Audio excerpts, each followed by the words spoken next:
Hola, ¿se me escucha? Sí, ahí se escucha. Vale. Si podéis silenciaros, ya vamos a empezar, ya hemos orado. Y bueno, pues vamos a comenzar, ya que el tiempo es breve. Ya. Vale. Bien, pues vamos a hacer un pequeño repaso de lo que vimos la clase pasada. Antes que nada, quisiera hacer una breve indicación, y es que, bueno, esto es un discipulado, no es pues un seminario abierto ni nada de eso. Hoy vamos a ver quizás cosas sencillas, ¿no?, para algunos, pero hay que ver siempre lo sencillo para construir, ¿no?, los fundamentos. Entonces, como estamos en el capítulo 1, el primero fue una introducción, o el capítulo 2, ¿no?, estamos un poquito definiendo la base de la adoración, ¿no?, el objeto de la adoración, como lo titula el autor. Entonces, vamos a hacer un pequeño repaso de lo que vimos hace 15 días. La primera clase fue que estuvimos viendo sobre la idolatría, que es obviamente lo contrario a la verdadera adoración, ¿no? Todo lo que no sea verdadera adoración, lo contrario es denominado pues idolatría, ¿no? Estuvimos viendo la naturaleza de un ídolo, el índice el título, y la perspectiva que tenía en la Biblia el idólatra, o en la Biblia en la antigüedad, ¿no?, incluso a día de hoy. Lo estuvimos viendo, eso fue la primera clase del capítulo 2, y la segunda, que fue hace 15 días, estuvimos viendo cómo la Biblia ve la idolatría, ¿no? Entonces vamos a hacer un repaso muy rápido de esto. Entonces, la clase pasada vimos lo siguiente.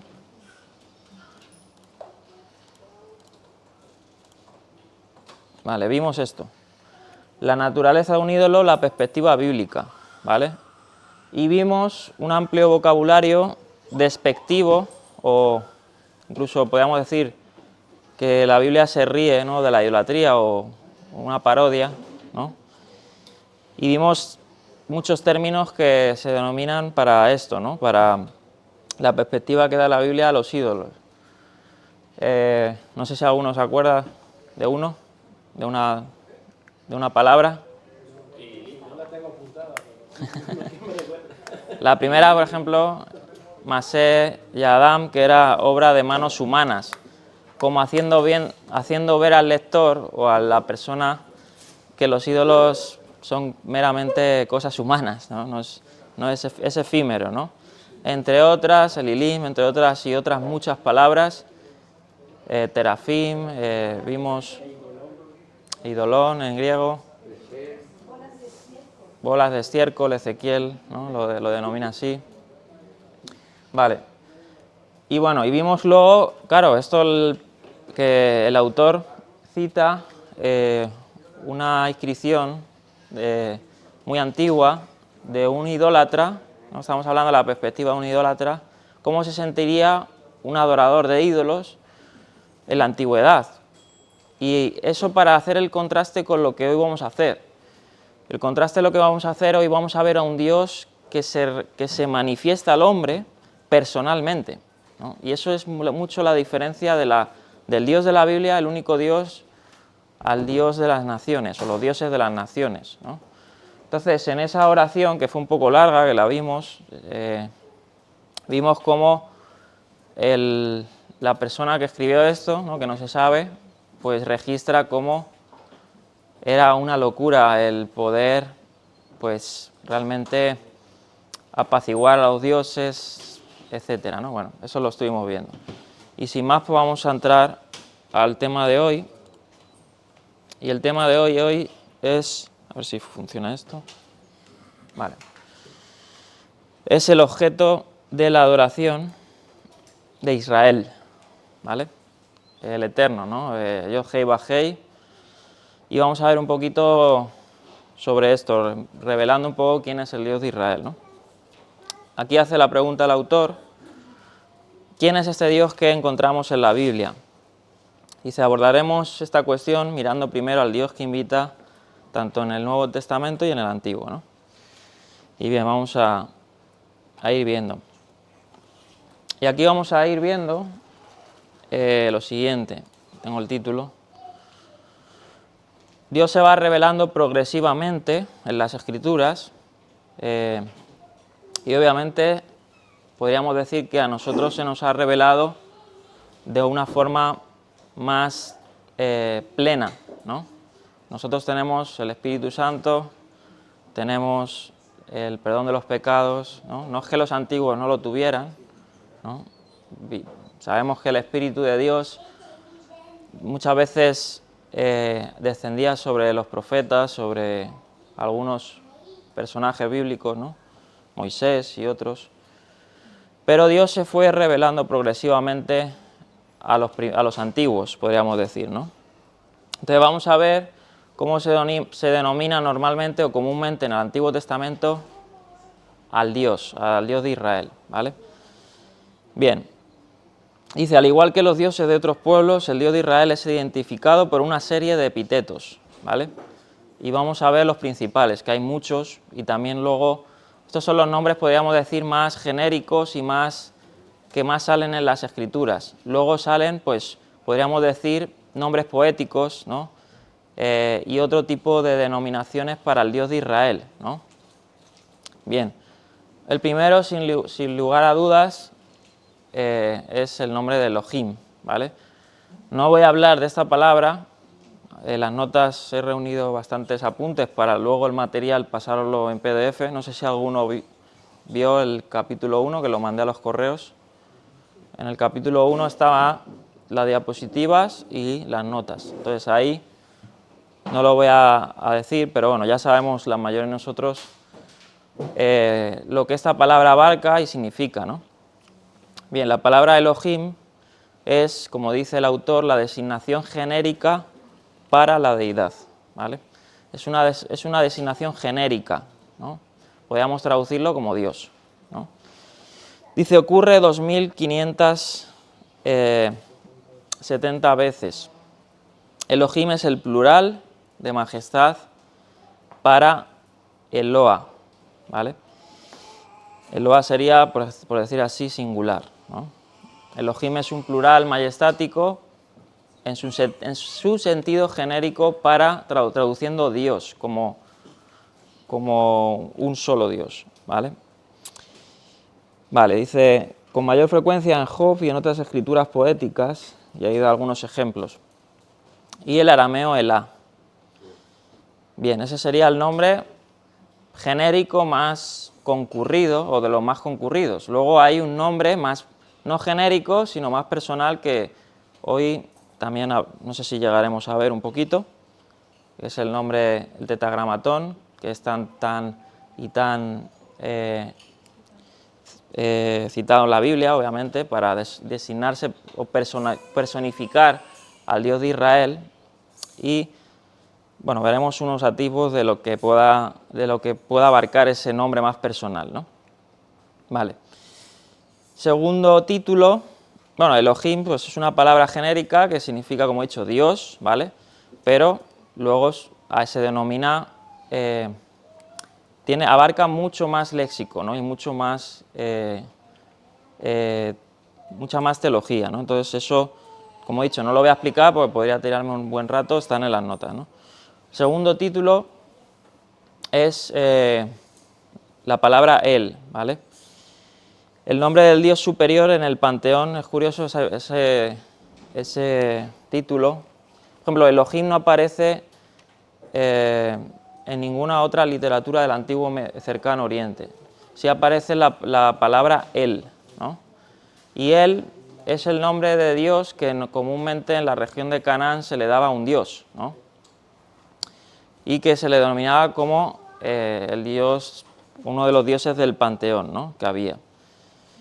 Bien, en la escritura también aparece el nombre El, ¿vale? Pero no tiene esa connotación como lo pueda tener las regiones cananeas o en las formas de culto cananeas. Vale, estas son cosas que hay que ir definiendo, ¿no? Yo sé que este discipulado pues, lo están viendo personas en Cuba que me lo están pidiendo, que están aprendiendo, entonces muchos ya lo sabréis y otras personas que puedan llegar a la congregación en un futuro pues para que tengan este material para ir formando un poquito a los hermanos.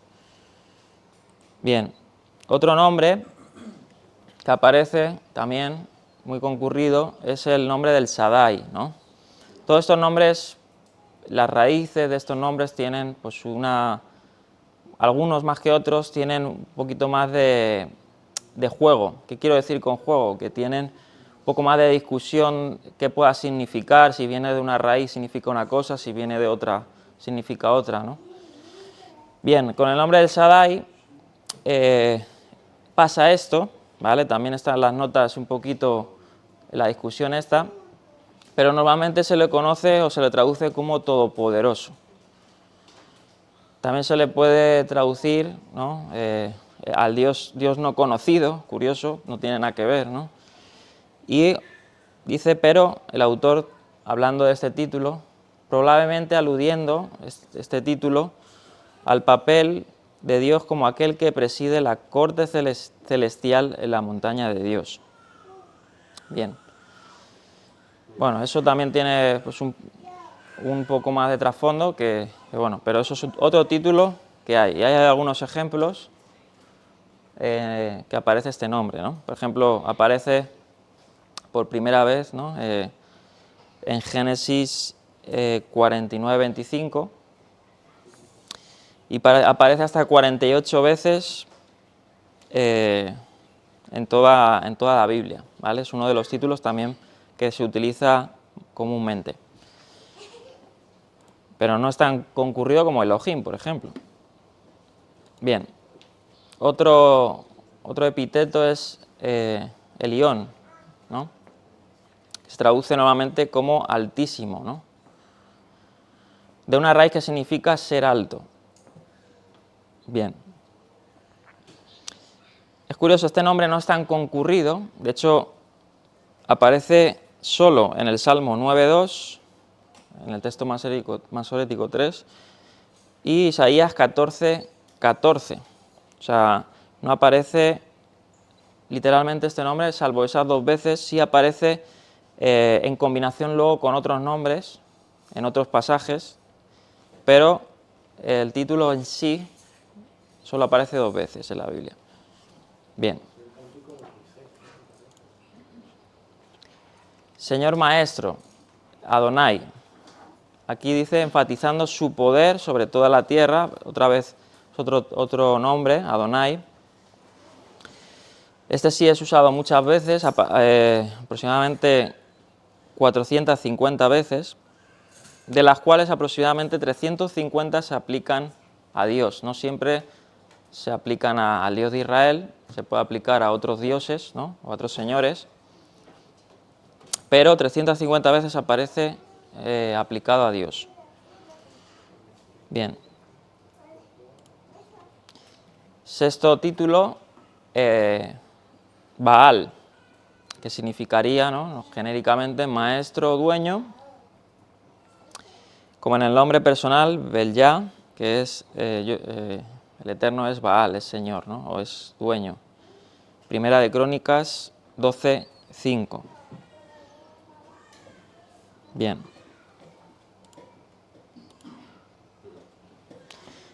Séptimo título, Rey, Melech, que reina sobre las huestes celestiales, Israel también, y las naciones, ¿no? Normalmente se le denomina como rey, ¿no? Y rey sobre, en este caso, como dice, sobre las huestes celestiales, es decir, todos los seres celestiales, el pueblo de Israel y todas las naciones, como dice ahí. Y bueno, en las notas hay ejemplos. Otro título, Padre, que es curioso, no aparece el título como tal en el Antiguo Testamento. Sí aparece, por ejemplo, en un nombre personal, Ya sabéis que, y ahora hablaremos si alcanzamos sobre los nombres, porque sabéis que los nombres normalmente, además en la antigüedad, se le incluía el nombre de Dios a muchos nombres, ¿no? O un propósito de Dios. Y vamos a ver esto, por ejemplo, en casi todos los nombres bíblicos, ¿no? De los profetas o de los de reyes, de muchos, ¿no?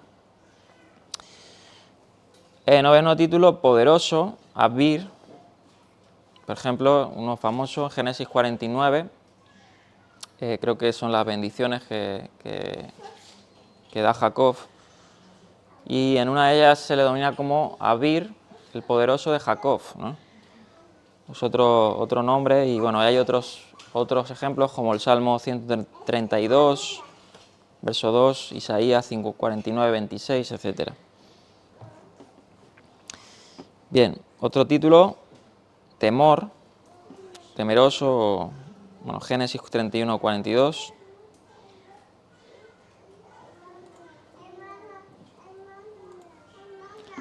Bien, y sigue diciendo aquí, el Dios de Israel comparte algunos de estos epítetos con otros dioses, ¿vale? Estos son epítetos más genéricos, más generales. Los otros los usurpa, ya que solo es digno de estos títulos. Obviamente Él es el único todopoderoso, Él es el único rey, ¿no? Pero hay otros dioses en la antigüedad que tenían estos epítetos, estos títulos, pero obviamente son una sombra de lo que es el verdaderamente Dios, o lo que es verdaderamente el único Dios que abarca esto, ¿no? Estos títulos. Pero lo más notable es que el Dios de Israel se presenta con su propio nombre, ¿vale?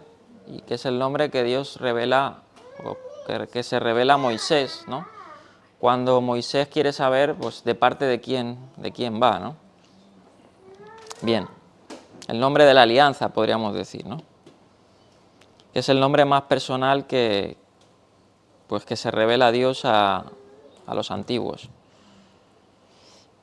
Bueno, sobre este nombre no voy a hablar ahora, tengo muchas notas ahí recogidas sobre eso, pero sabemos que es el nombre también que más se denomina en las Escrituras. No sé si por aquí tengo el dato, si no un poco más adelante lo tendré, pero vamos, son miles de veces. Dice, entendido correctamente, este es el único nombre que tiene, dice, todas las designaciones que hemos mencionado anteriormente, ¿vale? Lo que es el tetragrámatón, Yod-Hei-Vav-Hei, abarca esos 10 títulos genéricos, epítetos, y muchos más, ¿no? Y muchos más que yo creo que hasta ni conocemos. Todos. Entonces, podríamos decir que Yod-Hei-Vav-Hei es el nombre que más justicia, ¿no?, le hace a Dios. Claro, es curioso, ¿no?, que cuando Moisés esto es un pensamiento mío, pero cuando Moisés le pregunta, ¿no?, pues de parte de quién voy a ir, ¿no? Claro, esto Dios como que sabemos que tiene ese nombre, ¿no?, pero hasta un nombre se le quedaría corto, ¿no?, para denominar quién es Dios. De hecho, hay muchos pasajes, ¿no?, y uno de ellos, no recuerdo cuál es, creo que sale en esto de los nombres de Dios, que una persona le pregunta a Dios, ¿y cuál es tu nombre? Y Dios le dice, ¿por qué preguntas por mi nombre si es sublime?, ¿no? Como diciendo, sublime, o sea, es tan alto, tan profundo, ¿no?, como dice Pablo, que no hay nada que le pueda hacer justicia o describir, ¿no? Pero el que más le describe es Yod-Hei-Vav-Hei, ¿vale? Entonces, este nombre recoge todos los epítetos que hemos citado, que ha citado el autor en esta pasada, diapositivas. Pero este es el nombre que él mismo, ¿no?, reclama en las Escrituras. Bien.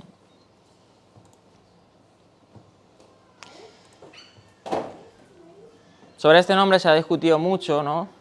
De hecho, su etimología es hasta muy discutida. Lo he recogido toda esa discusión en las notas, ¿no? Porque hay muchas posibles raíces de ese nombre y eso, pues, obviamente, podría significar, ¿no? Ya realmente, podría decir así, nos da igual, entre comillas, saber, ¿no?, de dónde viene o qué es, casi qué significa, ¿no? Porque al fin y al cabo tenemos el nombre que es sobre todo nombre, que dice la Escritura, que es el nombre de Yehoshua, que también está incluido el tetragramatón. Y obviamente no vamos a discutir que si es esto o lo otro, ¿no? Sabemos que hay muchas pronunciaciones, otra cosa es cómo se pronuncia, otra cosa es lo que pueda significar, ¿no? O sea, ya son más campos de discusión, ¿no? Pero como dice aquí el autor, cualquiera que sea su etimología y definición del diccionario, Yod-Heh-Vah-Heh revela la importancia de su nombre en el Éxodo, y vamos a ver el porqué. Y esto es lo que a mí me agrada mucho de este nombre, ¿no? Porque dentro de este nombre no es ya lo que signifique, sino lo que obra, que es lo que muchas veces enfatizamos a las personas, porque muchas personas vienen discutiendo este punto, y a nosotros pues realmente pues no es que no nos importe, pero no vemos que sea lo primordial de estar discutiendo, ¿no? Más nos interesa la obra del Dios, ¿no?, de lo que ha hecho, y ahora lo vamos a ver, ¿no?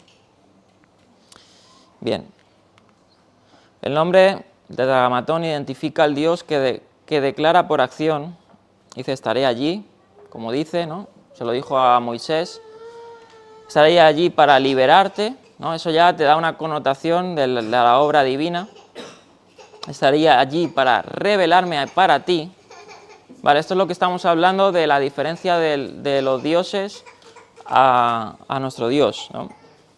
Nuestro Dios se revela al hombre, ¿no? No es el individuo que va a conocer a Dios o a dar pleitesía a Dios o a apaciguar a Dios, ¿no? Es Dios que busca al hombre, y eso lo vemos desde el Edén. Cuando el hombre cae, es el mismo Dios que impide que el propio hombre muera, ¿no? Entonces esa es la diferencia. Y revelarme en el sentido también de pacto. Por eso el nombre de Yod-Heh-Vah-Heh revela pacto también. Y el pacto revela obviamente un compromiso, ¿no?, de Dios, que Él certifica, hace promesas, ¿no?, para el hombre y garantías. Y el hombre pues obviamente tiene que responder ante esas garantías, ese pacto, ¿no? Estaré allí para cumplir mis promesas a los padres, y estaré allí para tomarte como mi pueblo del pacto, ¿no? Eso aparece en Éxodo capítulo 6:3, 19:4-6. Vamos a leer, por ejemplo, eso, me parecen importantes para recordarlos rápidamente.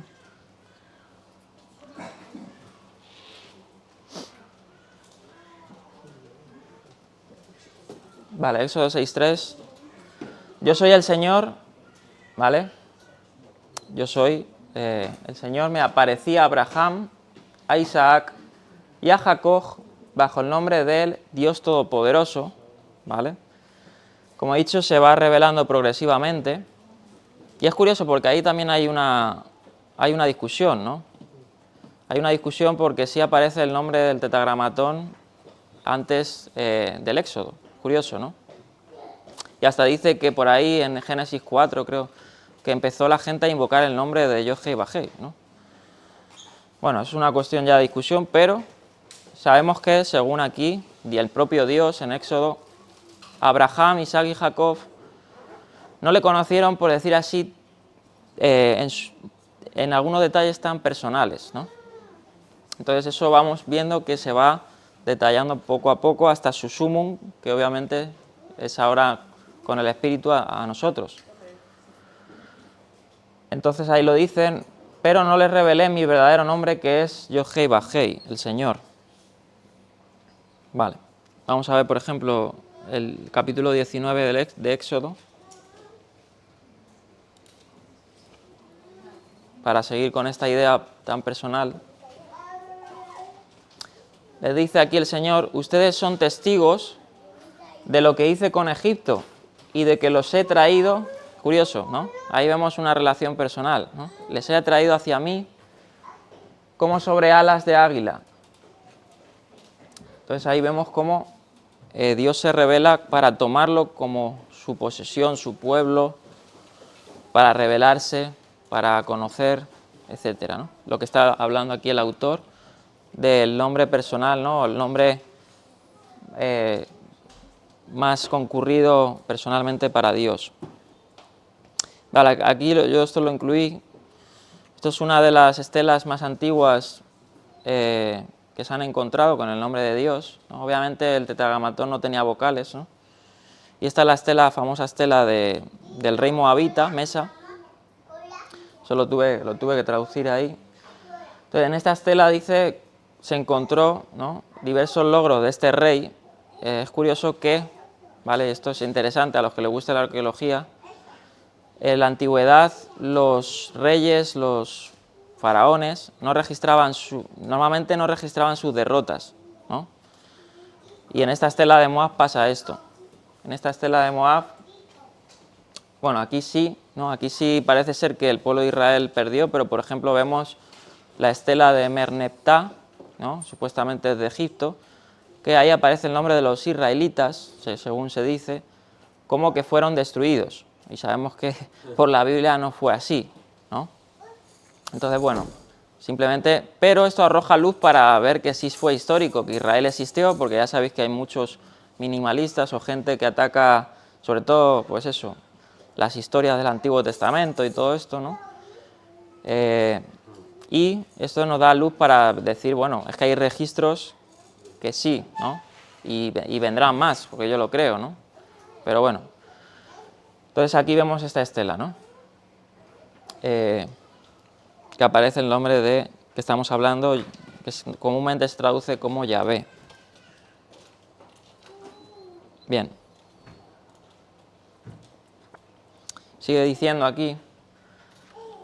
En las traducciones al español, el nombre personal de Dios se traduce, como hace la NBI, por ejemplo, generalmente como Señor, aunque siempre tiene notas, obviamente, cuál es el nombre, ¿no?, las consonantes. Porque en la LXX, que es la Septuaginta, se lo traduce normalmente como Kyrios, ¿vale? Esto es algo muy interesante, porque los 70 judíos de Alejandría que traducieron la Septuaginta, cuando llegaron al Tetragrámaton, lo traducieron como Kyrios, ¿no? Y en el Nuevo Testamento pasa lo mismo, ¿no? Y eso es lo que también en algunos pasajes del Nuevo Testamento, para hablar de Jesús, ¿no?, pues hay pasajes que vemos que aparece el título Kyrios, ¿no?, y citando también pasajes de la Septuaginta que mencionan el Tetragrámaton. Y eso es lo que da aún más peso de que Yeshua es Kyrios, es Yod-Heh Vav-Heh. O sea, es interesante, ¿no? Bien. Dice en parte, debido a que el Decálogo prohíbe usar el nombre de Dios en vano, para cuando se tradujo la Septuaginta en el siglo III a.C., los judíos habían desarrollado tal miedo a pronunciar mal el nombre de Dios que dejaron de decirlo en voz alta. ¿Vale? Ellos, bueno, para ellos no tomarás el nombre del Señor, Yod-Heh Vav-Heh, en vano, significa supuestamente, ¿no?, para los judíos antiguos, no lo pronunciarás mal. O no lo pronunciarás en un contexto equivocado, es decir, entre comillas, fuera del templo. Eso lo podéis ver en la Misná, en el Tratado de Tamiz, versos 7 y 2, donde dice, en el santuario uno pronuncia el nombre tal como está escrito, pero en las provincias con un eufemismo, ¿no? Entonces tenían estas tradiciones. Y aparece también, bueno, en Josefo, entre los rollos del Mar Muerto, etc. Ahí hay notas sobre esa parte. Y para protegerse de ese mal uso del nombre de Dios, en contra de esto, en la lectura oral sustituyeron el tetragrámaton con eufemismos, como por ejemplo lo que muchos decimos nosotros, ¿no?, Hashem, que es el nombre, o Adonai, Señor, lo que explica por qué los traductores de la Septuaginta lo representaban consistentemente como Kyrios, Señor. Bien.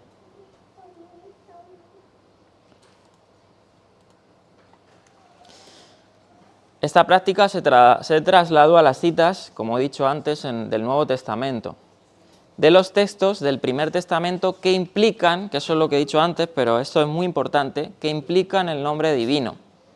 No sé si lo entendéis. Lo vuelvo y repito. Esta práctica se trasladó a las citas del Nuevo Testamento que citan el Antiguo Testamento, que aparece el tetragramatón, pero ponen Kyrios, ¿no? Por ejemplo, Romanos 10:13, ¿no? ¿El qué? ¿Por qué se hizo así? ¿Por qué se tradujo Kyrios? Sí, porque no se puso directamente el nombre. Por lo que he comentado, que tenían miedo a pronunciar mal, etcétera, y se perdió también. Y ahí hay una discusión, ¿no? Porque, por ejemplo, creo que era Clemente de Roma o alguno de estos padres de la Iglesia, él registró por primera vez, y es uno de los registros más antiguos, que el nombre de Dios era Yahvé. De ahí sale esa tradición, ¿no? Entonces, es muy discutido la pronunciación, ¿no? Pero parece ser, luego hay otros que dicen no, que en el primer siglo no se sabía bien o se ocultaba, solo sabían muy poquitos, etcétera. Es un misterio. Detrás de eso pasa como lo del arca, con tantas cosas, que es un misterio, ¿no? Al fin y al cabo no tenemos una grabación de Moisés o del sumo sacerdote pronunciándolo, ni nada de esto. No vamos a ponernos a pelear que si era Yahvé, que si era...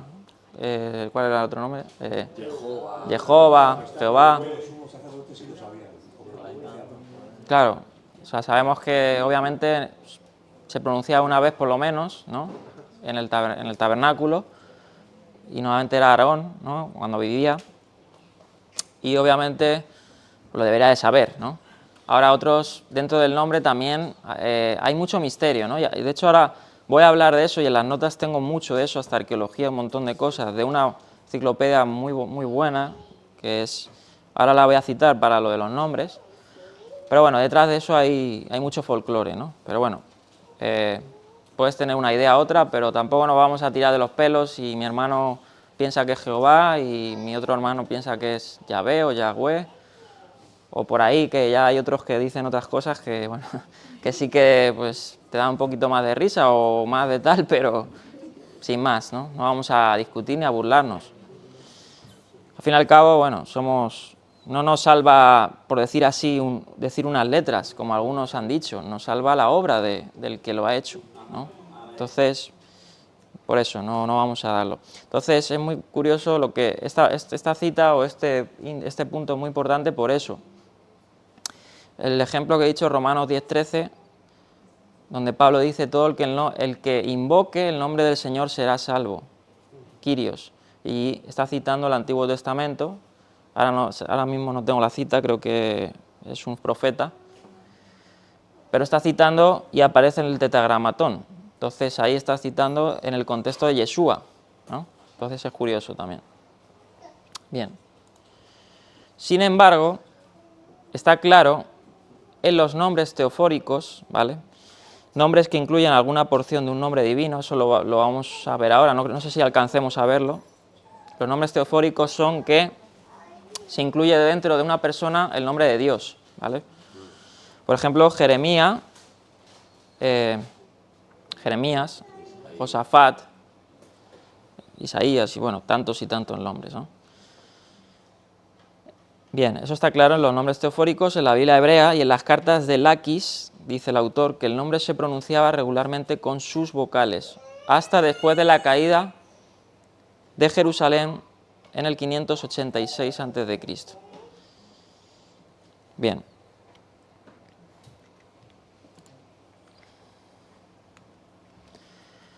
Bueno, aquí hace el autor este comentario. Mientras los cristianos debaten si el nombre debe pronunciarse en el culto privado o corporativo, parece trágico que su pronunciación se haya perdido. En un notable acto de condescendencia, el Eterno se presentó por su nombre. Éxodo 3:15. Además, Dios le dijo a Moisés, dile esto a los israelitas, el Señor, el Dios de tus antepasados, el Dios de Abraham, Isaac y Jacob, me ha enviado a ustedes. Este es mi nombre eterno, este es mi nombre por todas las generaciones. Resaltando así lo que vamos a ir definiendo en todo este capítulo y en los próximos también, resultando así la naturaleza personal de la relación del pacto e invitando a su gente a dirigirse a él, no solo como pueda ser un oficial de mando, ¿no?, un funcionario celestial, sino como su Dios personal, ¿no? Esto es lo bonito de las Escrituras, ¿no? Bien. Vale, esto es lo que yo he añadido. ¿Qué hora es? No va a dar tiempo. Vale. Significancia, expresión, revelación y autoridad de los nombres de Dios. Vamos a hacer, como he dicho, esto es un discipulado y eso pues viene bien también repasar estas cosas. Vale, voy a estar citando esta enciclopedia que es muy buena. Está en inglés, pero bueno, si la pueden comprar y alguno sabe inglés, es una joya tenerla. Bien, dice, en la cultura occidental contemporánea, nuestra cultura de hoy, los nombres personales son poco más que etiquetas que distinguen a una persona de otra. Vale. Sin embargo, dice aquí, el orgullo que a menudo se asocia a tener o a dar un determinado apellido y el uso común de apodos de personajes son pálidos, reflejos de épocas anteriores, ¿no? Y eso lo encontramos que es verdad, ¿no? O sea, antiguamente como que el nombre es el padre, ¿no? Le ponía el nombre al hijo porque era un orgullo, ¿no? Y el hijo luego le ponía el nombre a su hijo, de su padre, porque era seguir teniendo pues esa, como decir, tradición y esa riqueza de la familia, ¿no? Pero eso es un atisbo que hoy en día eso se ha perdido, o sea, ya se pone, pues yo qué sé, cualquier nombre, y no solo cualquier nombre, que nosotros, por ejemplo, normalmente a nuestros hijos le ponemos nombres con una significancia bíblica, ¿no? Y con un trasfondo. Pero hoy en día se ponen nombres, no sé, yo me he encontrado por ahí nombres de risa, ¿no? No sé, si alguien conoce a un nombre muy poco común, pero se le pone hasta nombres de Marvel, de cosas, ¿no? No quiere decir que no esté mal, ¿no? No esté mal, pero obviamente se ha perdido lo que es cómo se veía antiguamente la significancia y la autoridad de los nombres, ¿no? Bien.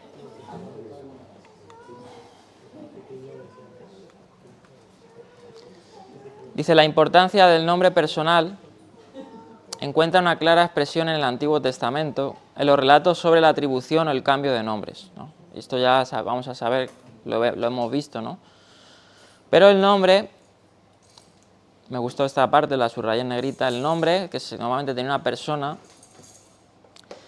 dice, representaba a toda la persona y podría decirse que el nombre era la persona, ¿vale? O definía quién era la persona. Y eso lo vemos en el ejemplo tan significativo de Abraham, ¿no? Que es el primer registro que se hace esta distinción, ¿no? Luego tenemos a Jacob, que se le cambia el nombre, etcétera, ¿no? Y hasta el mismo Pedro, ¿no? Simón, a Simón se le cambia el nombre, ¿no? Es interesante. En Apocalipsis se nos dará un nuevo nombre, ¿no? Una piedrecita blanca, ¿no? Algo así que dice, con un nombre nuevo. Y en la Biblia, pues eso está marcado sobre cuál es la misión de la persona, la autoridad, la obra, a quién representa, ¿no? Por ejemplo, sabemos que Abraham significa, ¿no? Sin H, se comenta padre enaltecido, ¿no? Y Abraham con H indica la obra o lo que va a abrir a Abraham, ¿no? El parteaguas que va a hacer, que significa padre de multitudes, ¿no? Y se ha cumplido, ¿no? Podemos ver que eso se ha cumplido, ¿no? Porque de la simiente de Abraham, ¿no? Física, ya no decir pues la verdadera simiente, ¿no?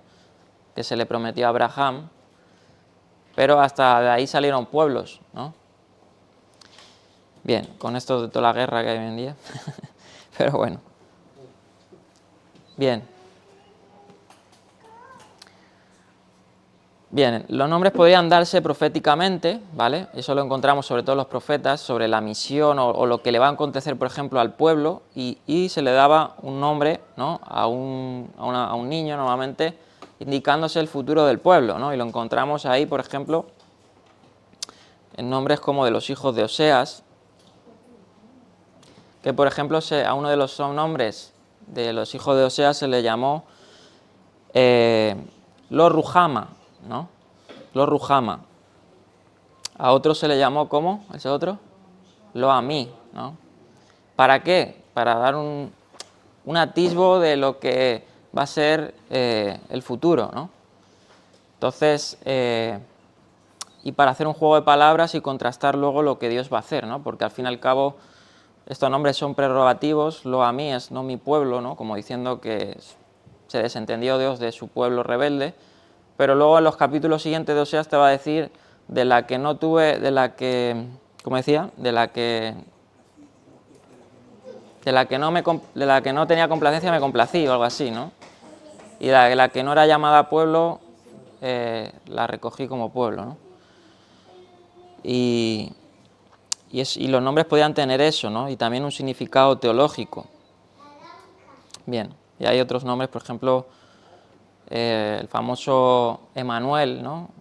Que ya hemos hablado de eso, que posiblemente fuera un hijo de Isaías, ¿no? Y en otra parte se le dio otro nombre, Majer Salal-Hasbaz, ¿no?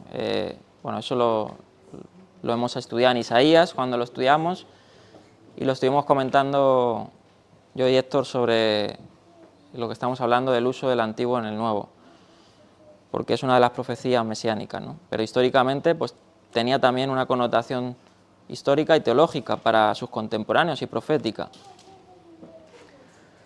Así pues, los nombres humanos son importantes, si los nombres humanos son importantes, es de esperar que los nombres y títulos de Dios tengan un gran significado. Bien. Ya que estamos hablando de esto lo incluí por esto, ¿no? También para aprender más sobre esto. Tenía el significado que eran expresivos de su persona. La persona, la presencia y el carácter de Dios, ¿vale? Representaban eso. Están todos concentrados en su nombre, por lo tanto ese nombre tiene algo de misterioso. Mira, ¿ves? Aquí esta es la cita que decía antes, que no me acordaba. Padre de Sansón. Dice, el ángel de Yahvé se refiere a esta cualidad en su pregunta a Manoa, en Jueces. ¿Por qué preguntas por mi nombre ya que es maravilloso? Jueces 13:8. Y por ejemplo, cuando Jacob lucha, creo que es con el ángel, ¿no? En la Parashá Beislach. No sé si es Génesis 33, ¿no? Sí. 32. Y le dice, ¿y tú cómo te llamas? Le dice al ángel, ¿no? Y le responde el ángel del Señor, ¿por qué preguntas cómo me llamo? O sea, como diciendo, mi nombre es lo que os he dicho antes, ¿no? Que el nombre de Dios no le hace justicia a Dios, ¿no? A pesar de que hay un nombre que le define más, pero ni ese, ¿no? Ni ese le hace justicia. Bien. De acuerdo con el acoplamiento de Dios y su nombre, la intensa reverencia por Él en Israel es realmente temor por la presencia y el poder de Dios mismo. Bien. No sé si me están bien, sí, vale. Un importante, dice, uso temprano del nombre se da en Éxodo 23:20, donde el ángel que iba a guiar a los israelitas a la tierra prometida, ¿vale?, llevaba el nombre de Dios. O sea, muchas veces encontramos esto, ¿no?, que a un ángel, y este es lo famoso, ¿cómo se dice la palabra? Teofanía, ¿no? Dentro de la teofanía, este título, esta carga teológica, está eso, de que hay un ángel que se le llama con el nombre de Yahvé, ¿no? Y es muy discutido, pues, esta parte, ¿no? Pero vemos que dentro de todo este marco de los nombres, muchas veces Dios actuaba poniéndole el nombre a una persona, a un ángel, ¿no? Y no quiere decir que no sea Él, porque al fin y al cabo es su brazo, ¿no? Es Él el que le está haciendo las cosas. Y bueno, dice, de este modo no solo encarnaba la presencia de Dios junto a su pueblo, sino que también poseía plena autoridad divina para exigir obediencia y juzgar los pecados. Curioso, ¿no? Porque también a los ángeles se le daban esta potestad, ¿no?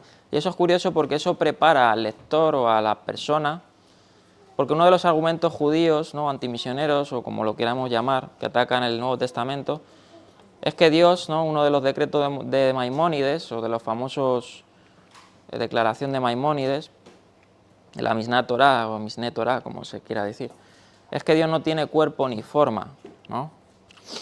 Sí, Dios es espíritu, pero Dios se puede manifestar en un cuerpo y una forma, ¿no? Y eso, claro, eso es para rechazar que Jesús es el Mesías, es Dios, ¿no? Pero ya te está anticipando el Antiguo Testamento que en estas figuras, ¿no?, Dios te está preparando en la mente para decir que se puede, claro. Y eso es muy importante. Son antecedentes que el lector, ¿no?, tiene que tener y sobre todo, pues en este caso lo tendría que tener un judío, ¿no? Porque hasta eso es discutido, ¿no? Ya hemos hablado que, bueno, no sé si hemos hablado, pero hemos hablado, no sé si en Mateo o en otras partes, de que en el primer siglo había mucho debate sobre eso. Bueno, nos quedan 15 minutos. Había mucho debate sobre eso porque habían pasajes como el de Daniel, del Hijo del Hombre y otras cosas, ¿no?, que se sienta ahí en el trono, ¿no?, etcétera. Y otros muchos más pasajes que parece ser que, pues, se veía atisbos y muchos de los judíos contemporáneos de Jesús no tenían una definición como la que hoy tienen muchos de Maimónides y otras, Rashi y otros que construyeron lo que es el judaísmo contemporáneo, ¿no? Bueno.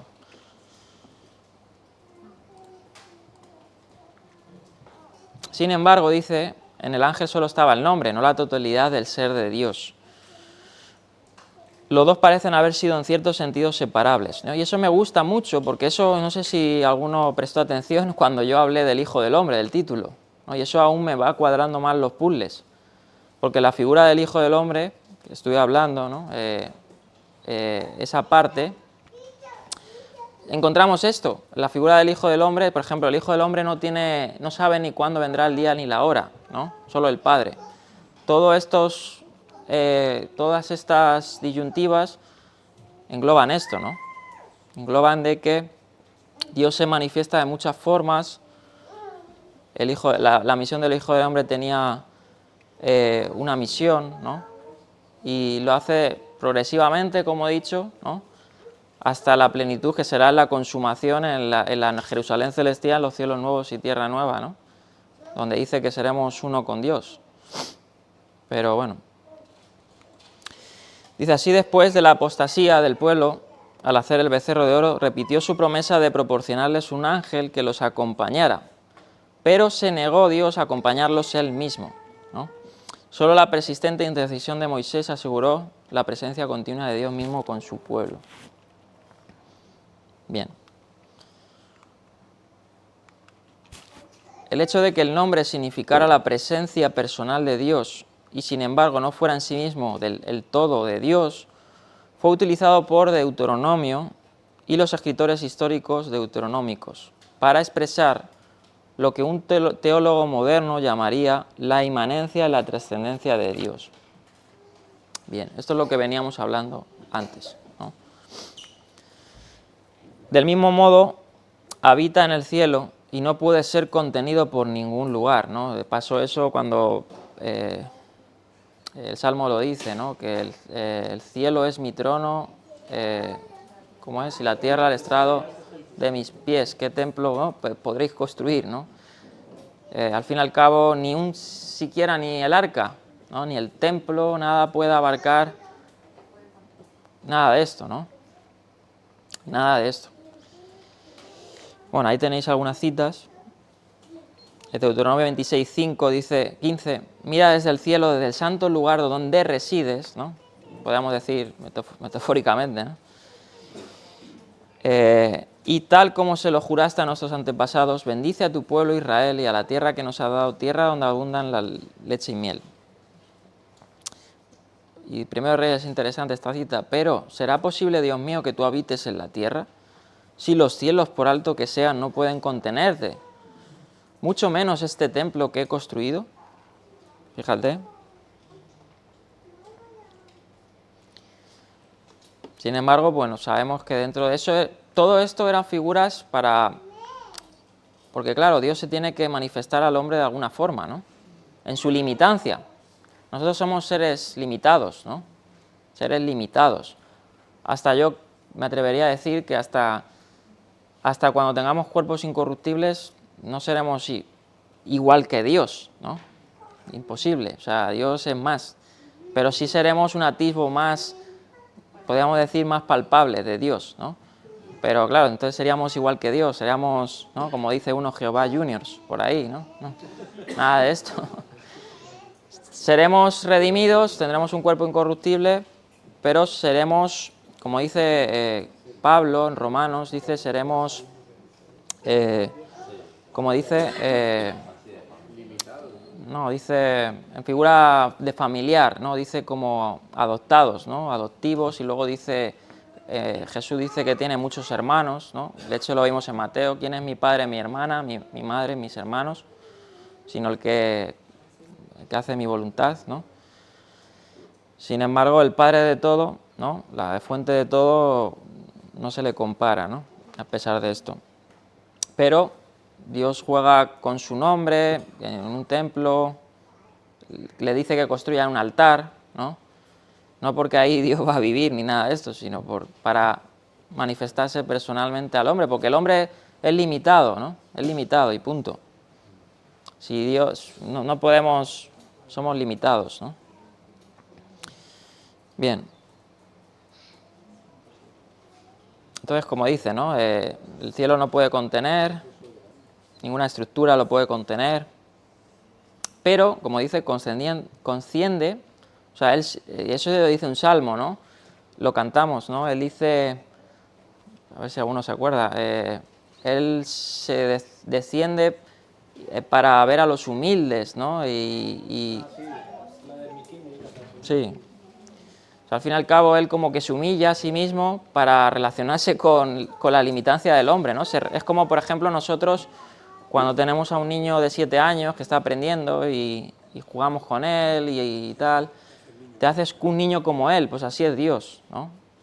De hecho lo dice Pablo, cuando era niño hablaba como niño, ¿no? O sea, nosotros somos niños para Dios y aunque vamos madurando la fe, seguimos siendo, para comparación con Dios, somos bebés, bueno, somos nada, ¿no? Pero tenemos algo que dice que tenemos la mente de Cristo, ¿no? Eso no es poco.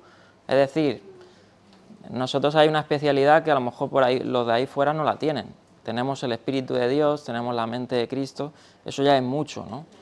Y el creyente yo creo que tiene que ser también en esto, decir, eso te da un plus, ¿no? De todo. No sé si se ha entendido, pero bueno, no lo voy a explicar. Sí, bueno. Entendemos con la mente de Cristo.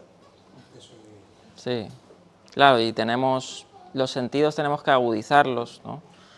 Tenemos cosas que por ahí fuera no lo tienen. Ahí fuera puede haber muchos dones, ¿no? Físicos, pero, por ejemplo, ¿quién tiene el don otorgado por Dios para, por ejemplo, conectarse con la deidad, ¿no?